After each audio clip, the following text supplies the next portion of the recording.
Ce soir, Micro Macro Crime City. Le but, c'est de résoudre des enquêtes. Le seul truc, c'est que si on arrive à avoir un indice et que moi, à partir du moment où je l'ai lu, je n'ai plus le droit de vous aider.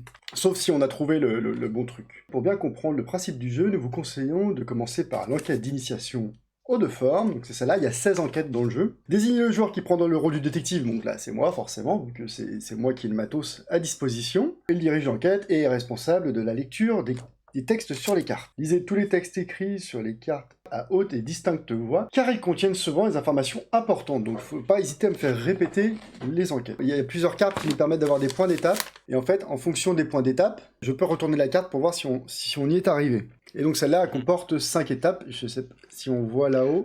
Bah tu vas devoir lire, c'est tout. Hein. De toute façon, vous n'avez pas besoin de les voir. On va tout de suite voir à quoi ça ressemble. Ça, c'est la map. Alors, pour vous expliquer un peu la map, donc là, je sais pas si on se rend compte un petit peu de la taille de la map.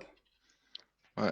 Elle prend toute Elle est ma pas table. mal grande quand même. Hein. Elle fait 75 sur 110. Donc la solution d'une mission correspond toujours à une scène spécifique qui se situe sur le plan de la ville. Trouvez maintenant la scène correspondante. Si vous pensez avoir trouvé la bonne solution, le détective en charge de l'enquête retourne la carte et regarde si au verso de celle-ci, les coordonnées de la scène sont exactes. Donc, on peut transformer la ville en plateau d'échecs. Très dur à jouer. Vous ne pouvez pas simplement deviner une solution, vous devez trouver la scène sur le plan. Si c'est faux, le détective en charge de l'enquête repose immédiatement la carte sans lire le texte et annonce aux autres joueurs que la réponse est incorrecte. Ils doivent enquêter davantage. Maintenant que le détective en charge de l'enquête connaît la réponse, il n'a plus le droit d'aider les joueurs à résoudre l'enquête.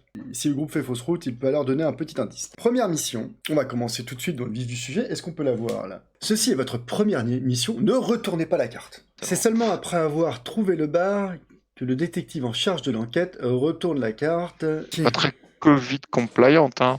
Trouver le bar. On va boire un café en terrasse, c'est ça? Normalement, faut pas que je pose des trucs sur la carte. La difficulté, c'est que pour avoir une vision globale de la carte, ça peut être un petit peu complexe pour vous. Donc on va essayer de parcourir la map. C'est parti, on essaie de trouver le bar. Ouais, là je vois pas de bar. Et en plus, ce jeu-là, il m'a l'air très très bien pour faire un jeu à boire. C'est qu'à chaque fois qu'on trouve un indice, on voit un shot. Premier indice, je m'ouvre une bière. Je vois une espèce d'affiche à gauche au niveau de l'intersection. Est-ce que ce serait pas un bar, ça? Je vois des gens en terrasse, là, qui boivent des cafés. C'est un peu flou, là, mais... Pour les plus jeunes, c'était ça. Puis il y a des pintes et des verres de vin. Bon, ça a l'air d'être un bar. Bah oui, du coup, il faut que je retourne la carte. Là. Le bar, bien joué. Donc moi, je vois... On voit l'image du petit monsieur, et je pense que c'est bien lui qu'on voit. Donc bien joué, vous avez trouvé le bar, José s'y trouve devant, et il est surpris que son chapeau haut de forme ait disparu. Pourtant, il l'avait encore sur sa tête au stand de saucisses, situé au nord-est du parc Neptune. Bah, et j'ai trouvé le premier indice, donc j'ai le droit d'ouvrir une bière. Toi, prends-toi un petit sirop, je sais que tu bois pas d'alcool, donc... J'ai mon eau et j'ai mes chocolats. Je peux me prendre des chocolats. Ce sera amande salée. Alors maintenant, il faut trouver le stand de saucisses. Parc Neptune. Voilà, notre cher José nous a affirmé que il était sûr de l'avoir encore au nord-est du parc Neptune. Il en est sûr. Après, on a aussi fourni avec... On a une petite loupe. C'est la première mission, on va pas nous demander de trouver la marque des baskets, tu vois. Donc en fait, on était là-bas. G2, c'est là. Tu vois les plis, là? On est là. Donc tu vois, j'ai comme l'impression... Tu vois, on est au corner, là. Il y a un parc avec Poséidon, là. Ouais, donc juste derrière, là, tu veux dire ici, là? Ouais. Ici, voilà. Donc est-ce que là, sans qu'on ait besoin de zoomer et compagnie, tu repères un stand de saucisses? Au nord-est du parc. Ah, donc on est encore plus loin, donc on est plutôt... C'est un peu plus... Bah, tu vas un peu au nord et un peu à droite. Un peu au nord et un peu à l'est, quoi. Est-ce qu'on verrait pas un stand de saucisses, là? On voit une grosse saucisse.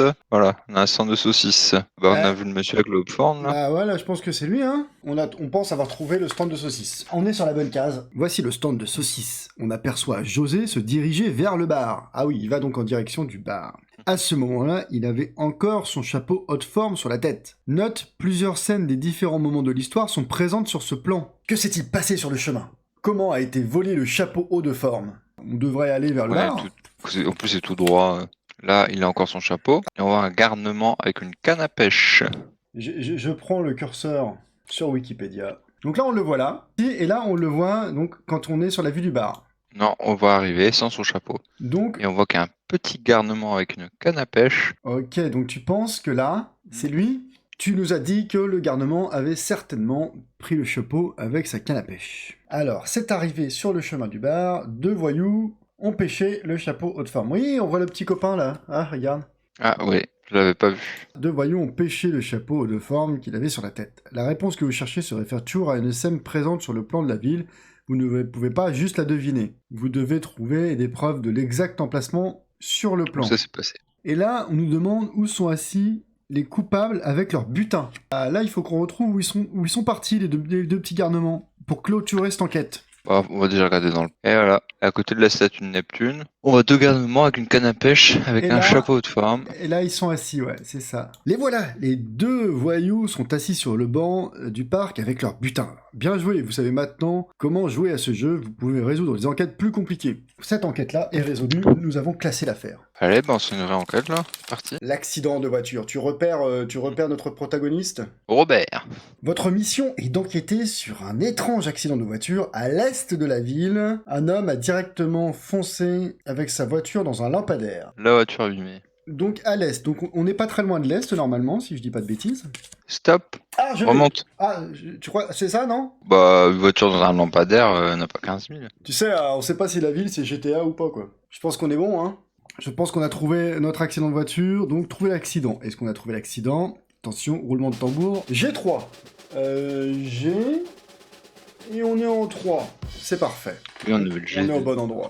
Le lampadaire sur lequel s'est écrasé l'homme se situe au croisement du quartier du Port. La victime, Eugène de Richemont, comme le fromage, est un millionnaire plein aux as. Un millionnaire qui est pas plein aux as, ce serait bizarre en même temps. Ah, nous avons un indice, il semblerait que le vieil homme se soit endormi au volant. Ou alors il était encore bourré, ça ne m'étonnerait pas d'Eugène. Hein. Maintenant, il faut trouver où habitait la victime. Comment on procède pour retrouver notre Eugène? Repère mentalement Eugène. Bah, je suppose qu'il faut qu'on remonte la rue, hein, tout simplement. Bien souvent, les accidents ont lieu à moins de, je sais plus, très près du domicile. 2-3 km, ouais, de la maison. Je crois voir une agression ici, mais la police ne fait rien. C'est sa voiture. Donc, bah, continuons, nous sommes sur le bon chemin. Monsieur Eugène, nous allons résoudre votre enquête. Plus haut, la voiture qui est garée, donc il doit habiter là. Donc, on l'a vu là, et donc on la voit là. Ouh, ça m'a l'air d'une grosse baraque de riche, ça. Là, il monte dans sa voiture. Et là, on le voit ici aussi. Je sais pas si c'est le café ou des canons. On sait où il habite. Donc on a peut-être résolu la première étape. Eugène de Richemont est parti directement de chez lui. Le manoir du millionnaire est situé dans la partie nord-est de la ville. Se passe-t-il quelque chose du suspect au manoir? Oh, bah c'est pas mal. Oh, il a l'air de se passer des trucs là. Enfin, il y a des fenêtres là. Donc si besoin, on peut zoomer aux fenêtres. J'arrive pas à comprendre ce que fait la personne à l'étage. Moi, j'ai comme l'impression qu'il se passe un truc suspect à la fenêtre. Attends, je vais essayer de regarder moi avec mes yeux. Alors, de ce que je vois, c'est quelqu'un qui met du sucre ou un truc dans du café. Qui a un N sur la boîte et elle balance dans le café. Il y a un N, c'est important. Narcotique, je sais pas. Et là, on sait qu'il prend du café. Ici, elle met un truc et il y a un N sur la boîte. Et c'est la même personne ici qui est ici, hein. Donc je le confirme. Voilà, parce que moi je vois en HD. Bah tu vois avec la réalité. Je pense qu'on peut dire que ça c'est suspect parce que je n'ai pas repéré quelque chose d'autre. Bon, on n'a pas l'impression qu'il se passe autre chose dans le manoir que ça. Mais regarde, pour moi ce qui est suspect, et que bon, j'ai quand même un bac plus 2 de résolution de crime, hein, c'est qu'ici tu vois là une tasse, et là, il y a une cafetière ou une théière, je ne sais pas, avec une autre tasse. Donc c'est qu'elle est bien en train de préparer quelque chose de spécifique à cette tasse-là. Sinon, pourquoi elle l'aurait foutu à part? Et regarde là, on retrouve la tasse avec le plateau. Moi, pour moi, ce truc-là, ça me paraît quand même très très suspect. La femme, avant que le millionnaire ne parte, il a pris une tasse de thé avec sa jolie jeune femme. Par contre, la femme a précédemment ajouté quelque chose dans sa tasse. On n'est pas trop mauvais, hein. Où a-t-elle obtenu ce médicament et qu'est-ce exactement? C'est là qu'on va résoudre l'enquête si on le trouve. Du coup, ça veut dire qu'il faut qu'on suive madame. Elle a dû le trouver quelque part, donc on va peut-être se foutre... Ah! À la pharmacie, certainement. Regarde, je crois que je l'ai repéré, en plus avec un sac avec un N. Ah oui, elle est là. Donc ça, c'est une pharmacie N. Et on voit que c'est un somnifère, parce que c'est un monsieur dans un lit. Impressionnant, Sherlock. Donc on sait qu'elle l'a eu en G2, donc c'est ça. Les somnifères. À la pharmacie. Elle avait acheté des somnifères à la pharmacie et s'était imaginé un bel avenir avec l'héritage de son vieux millionnaire. Merci pour votre investigation. Nous pouvons maintenant la faire comparaître devant la justice. C'est une tentative de meurtre. On est à Sin City, tu sais. Encore une enquête de bouclée. Alors, comment vous avez trouvé ce petit jeu? Comme ça, sur Internet, c'est jouable.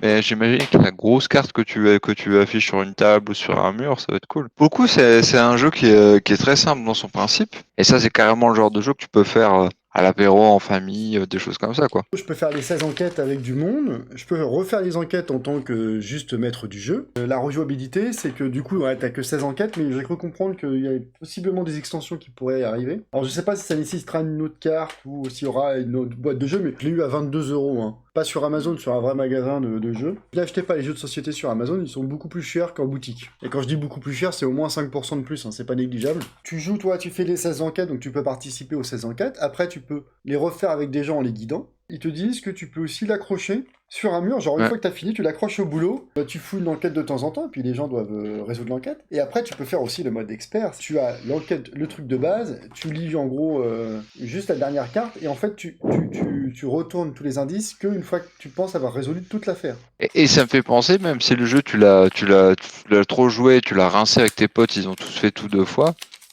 Tu peux l'utiliser dans ma boîte, ils font ça dans la salle de repos, c'est une espèce de truc de coloriage énorme, c'est une carte un peu comme ça. Tu peux foutre des crayons de couleur et puis les gens ils colorient, tu vois. Tu peux recycler ça en coloriage pour adultes. Un petit jeu fort sympathique, enfin moi je trouve. Allez, Allez, salut! bonne soirée, bonne nuit, bonne nuit.